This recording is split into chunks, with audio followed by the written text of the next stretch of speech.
Avec nous maintenant pour faire le point, Jimmy Jean, qui est économiste en chef chez Desjardins. Bonsoir. Bonsoir.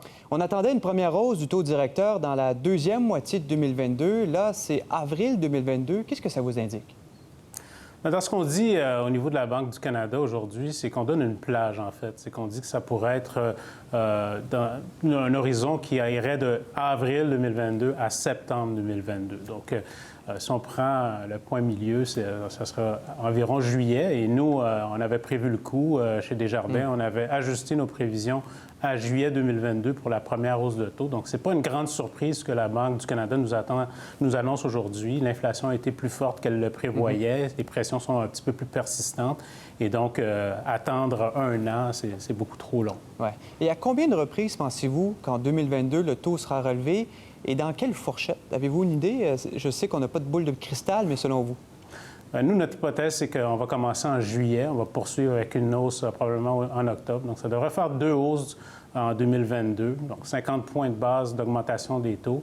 On pense que la Banque du Canada va quand même y aller de façon graduelle parce qu'on a une économie qui est très sensible aux taux d'intérêt. On l'a vécu quand la Banque du Canada avait monté ses taux en 2017 et 2018. Il y a eu un ralentissement qui s'est fait sentir sur le tard en 2019. Évidemment, il y avait d'autres facteurs derrière ça, mais il y a eu un ralentissement dans toutes les composantes de la consommation qui dépendent énormément des taux d'intérêt. Évidemment, il y a le secteur immobilier, mais tout ce qui est dépenses en rénovation, tout ce qui est consommation de biens durables, des achats à crédit et qui sont rattachés à l'immobilier, ça avait ralenti. Et le cas actuel ne sera pas différent.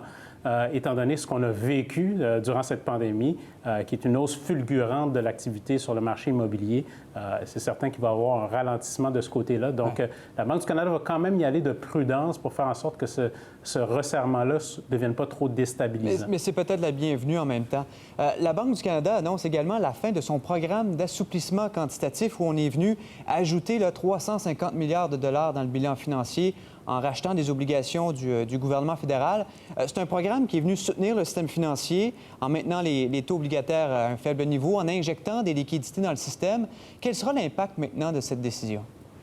Bien, c'était quelque chose qui était prévu. Encore une fois, on anticipait que la Banque du Canada allait nous annoncer un passage en mode réinvestissement au niveau de son bilan. Ce qu'on nous dit, c'est que l'assouplissement quantitatif, c'est une mesure d'urgence qui n'est clairement plus nécessaire dans un contexte où on a de l'inflation. Donc, la Banque du Canada ne vient pas de décider ça d'un coup de tête. Elle avait déjà commencé le processus depuis le mois d'avril dernier. Donc, on y va de manière graduelle à ce niveau-là. Et on a vu sur la réaction des marchés aujourd'hui, c'est pas vraiment cet élément-là qui a retenu l'attention, c'est plus le signal qui est devancé pour les hausses de taux. Je dirais aussi sur l'assouplissement quantitatif, il est important de surveiller ce qui se fait, non pas au Canada, mais aux États-Unis.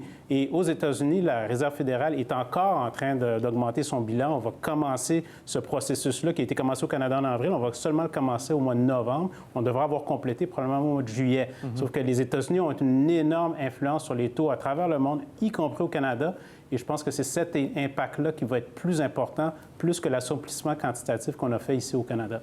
Juste pour rester sur ce thème-là, est-ce que ça pourrait avoir un impact, ce qui est annoncé aujourd'hui, sur les taux à moyen et long terme, là, sur les taux fixes, mettons, si on parle pour les particuliers là, qui ont des prêts hypothécaires? C'est déjà en cours. On voit déjà une très forte augmentation des taux obligataires canadiens depuis le mois de septembre. On s'attend à ce que ça se poursuive. Évidemment, et ça, c'est en lien avec un sentier de taux directeur qui va être plus élevé. Donc, il y a un rajustement sur les marchés pour tenir compte de cette réalité-là, et ça se fait sentir. Donc, les gens qui cherchent une hypothèque, qui veulent emprunter, vont devoir s'attendre à payer plus en frais hypothécaires. Mais ce que ça va aussi faire en sorte, c'est que les taux à la qualification vont augmenter. Et on sait qu'il faut se qualifier à un taux qui est encore plus élevé que le taux qui est affiché ou qui est sur le contrat. Donc ça va faire en sorte que ça va être plus difficile d'accéder à l'immobilier, mais ça fait partie aussi des intentions, c'est de calmer la demande, et l'immobilier est au cœur de la transmission de la politique monétaire vers l'économie réelle. Les prêts hypothécaires, justement, sont à des nouveaux records. Est-ce qu'il faut s'inquiéter d'une hausse plus rapide des taux maintenant avec les taux variables qui découlent directement du taux directeur?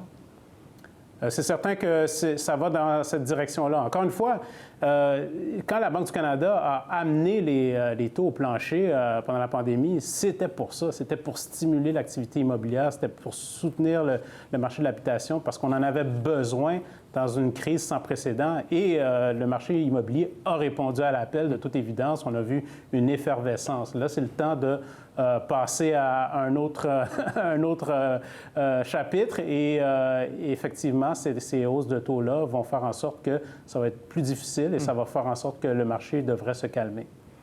Jimmy Jean, économiste en chef chez Desjardins, merci pour votre passage ce soir. Plaisir. Pour voir nos émissions en entier, rendez-vous sur la chaîne ICI RDI.